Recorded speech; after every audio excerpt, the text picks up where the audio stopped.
Olá pessoal, estou aqui com vocês para mais uma aula da nossa física e hoje nós vamos falar de trabalho e potência mecânica. Uma força realiza trabalho quando ela transfere ou transforma energia. Já a potência ela mede a rapidez com que essa força realiza trabalho. Então nós vamos definir o trabalho observando este visual. Percebam que quando um corpo está sendo puxado por uma força F, e essa força F é constante, está inclinada de um ângulo θ com relação ao deslocamento, o trabalho é definido como sendo o produto da força pelo deslocamento, e percebam que essa força que você utiliza no cálculo do trabalho é a projeção da força aplicada na direção do deslocamento, por isso a multiplicação pelo cosseno do ângulo θ. Percebam que esse trabalho pode ser positivo quando o cosseno do ângulo θ for maior do que zero, ou seja, quando o cosseno de θ for positivo. Esse θ então estará entre 0 e 90 graus, ou seja, maior ou igual a zero, menor que 90 graus. Já o trabalho será negativo quando o cosseno de θ for negativo, ou seja, quando o ângulo θ estiver entre 90 e 180 graus, ou θ maior que 90 graus, menor ou igual a 180 graus. Perceberam que temos a possibilidade de trabalho positivo e trabalho negativo. Agora, será que esse trabalho poderia ser nulo? Será que eu posso ter um trabalho nulo? Observem aí. Trabalho vai ser nulo em três circunstâncias. Ou o cosseno de θ é zero, ou seja, cosseno de θ sendo zero, nós temos aí θ igual a 90 graus.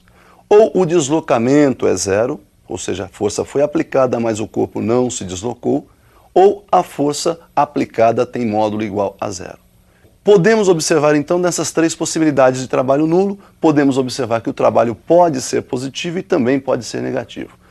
Mas existe uma força tão importante aí que nós comentamos já lá nas leis de Newton, né, que foi aquela força-peso, a força com que a Terra atrai os corpos. E essa força-peso é uma força constante. Essa força-peso também realiza trabalho? Será que a força-peso consegue realizar trabalho? Bom, para isso a gente vai definir então como seria o trabalho da força-peso. Percebam que nós temos aí um corpo descendo uma rampa.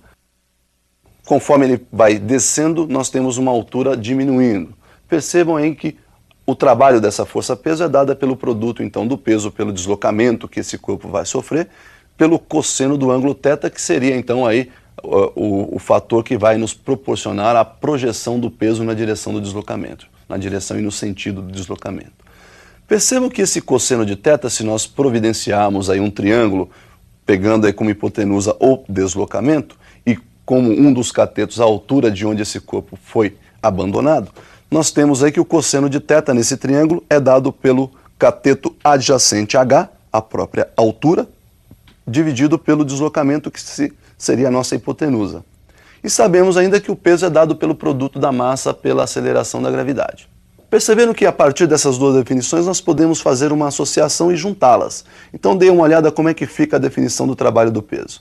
Deslocamento nós então vamos determinar a partir do cosseno, né? Nós vamos observar que o deslocamento é dado pela relação entre altura e cosseno de θ e substituindo então tudo isso naquela equaçãozinha primeira, peso vezes deslocamento vezes cosseno, nós temos que o trabalho então é dado por peso mg, massa vezes a gravidade, o deslocamento aí é h sobre cosseno e multiplicado ainda pelo cosseno de θ. Então nós temos que o trabalho do peso é mg vezes h sobre cosseno θ multiplicado ainda por cosseno θ.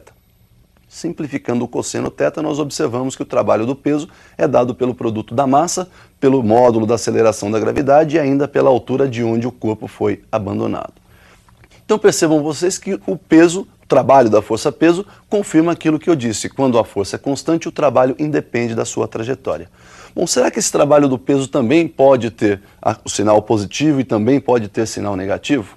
Bom, vamos observar então como isso acontece. Observe então que o trabalho da força-peso vai ser positivo quando o corpo estiver descendo, ou seja, na descida nós temos uma aceleração da gravidade a favor do movimento. O movimento então é acelerado e, portanto, o trabalho positivo. Então nós teríamos o trabalho do peso m vezes g vezes h. Já na subida, o que nós vamos ter? Trabalho negativo, porque na subida a aceleração agora está contra o movimento e, portanto, ela é negativa. Daí nós temos então o trabalho da força-peso como sendo menos m vezes g vezes h. Então, pessoal, nós vimos que o trabalho da força-peso pode ser calculado pelo produto mgh e também pode ser positivo ou negativo. Perceba que quando nós tivermos mais do que uma força atuando num corpo, ou seja, várias outras forças também atuando nesse corpo, nós podemos calcular o trabalho da força resultante. Ou seja, o trabalho de todas as forças que estão aplicadas no corpo pode ser calculado através de um teorema denominado teorema da energia cinética. Vamos observar como é que seria então a demonstração do teorema da energia cinética. Então nós temos aí um corpo inicialmente com velocidade v0, sofrendo a ação de uma força F, e vai se deslocar aí ao longo desse plano. Olha lá, a força tem a mesma direção e o mesmo sentido de deslocamento, né? Já está então na mesma direção, não preciso fazer a projeção, o trabalho dessa força é dada pelo produto da força pelo deslocamento. Percebam que a massa desse corpo multiplicado pela aceleração vai nos dar a força que está sendo aplicada a este corpo, a força resultante. Podemos ainda determinar uma relação de aceleração e deslocamento através da equação de Torricelli. Então, observando a equação de Torricelli, v² igual v0² mais 2 vezes a aceleração vezes o deslocamento. Se nós subtrairmos nos dois lados da igualdade o v0², não vai alterar a nossa equação. E percebam então que a minha equação ficará da seguinte forma: v² menos v0² igual v0² mais 2 vezes a aceleração vezes o deslocamento menos v0². Do lado direito da igualdade, nós temos v0² positivo, v0² negativo. Então, nós vamos ter o seguinte resultado: v² menos v0² do lado esquerdo igual ao dobro da aceleração multiplicada pelo deslocamento. Se dividirmos membro a membro por 2, nós vamos ter então que v² menos v0² dividido por 2 é igual ao dobro da aceleração vezes o deslocamento dividido também por 2. Simplificando aí o segundo membro da equação, v² menos v0² sobre 2 igual a aceleração vezes d. Percebam que a partir dessas três equações, que nós temos aí isoladas, equações 1, 2 e 3, nós vamos definir agora o teorema. Perceba como fica esse teorema. Então, juntando a equação 2 com a equação 1, nós temos que o trabalho da força resultante é dada pelo produto da massa vezes a aceleração vezes o deslocamento. Ou seja, trocamos a força pelo produto massa vezes aceleração. Se juntarmos agora essa nova equação à equação 3, ou seja, se juntarmos 3 e 4, nós temos que o trabalho da força resultante é dada pelo produto da massa pela diferença entre os quadrados das velocidades dividido por 2. Então ficou assim, olha, m vezes v² menos v0² sobre 2. Posso desmembrar esse v² menos v0² sobre 2 em duas frações, e daí nós temos a distributiva. A massa vai multiplicar todo mundo lá dentro do nosso parênteses. Então nós temos lá, trabalho da força resultante dada pelo produto da massa pelo quadrado da velocidade dividido por 2, e vamos subtrair disso o produto da massa pelo quadrado da velocidade inicial dividido por 2. Este mv² sobre 2 nós chamamos de energia cinética de movimentação das partículas ou dos corpos. Daí então nós temos que o trabalho vai ser energia cinética final menos energia cinética inicial, ou seja, o trabalho da força resultante é a variação da energia cinética. Bom, percebam, pessoal, que nós temos aí algumas formas para calcular o trabalho. Uma outra opção seria o método gráfico. Pelo método gráfico também nós podemos calcular o trabalho, e nós vamos observar então como é que fica esse método de cálculo. Percebam que o cálculo do trabalho pelo método gráfico é feito da seguinte forma.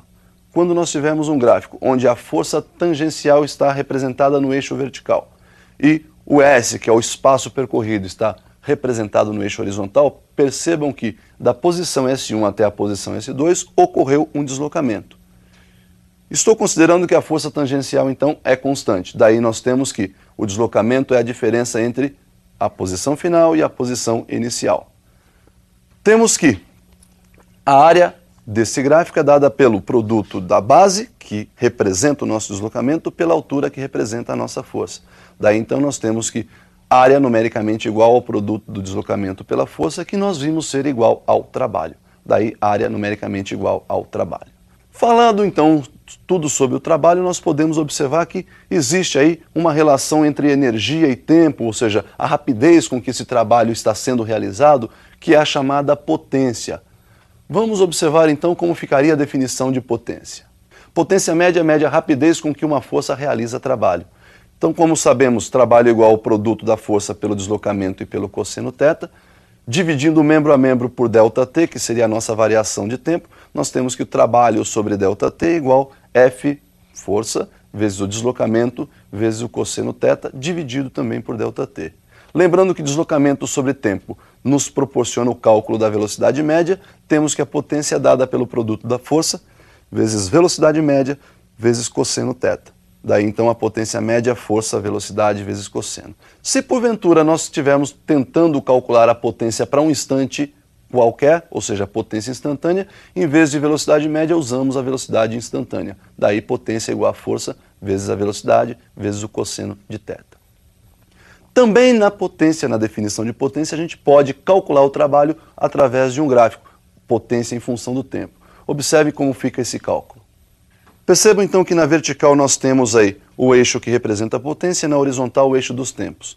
Para um intervalo que vai de T1 a T2, calculando a área desse gráfico, nós temos que a área será numericamente igual ao produto ΔT vezes a potência.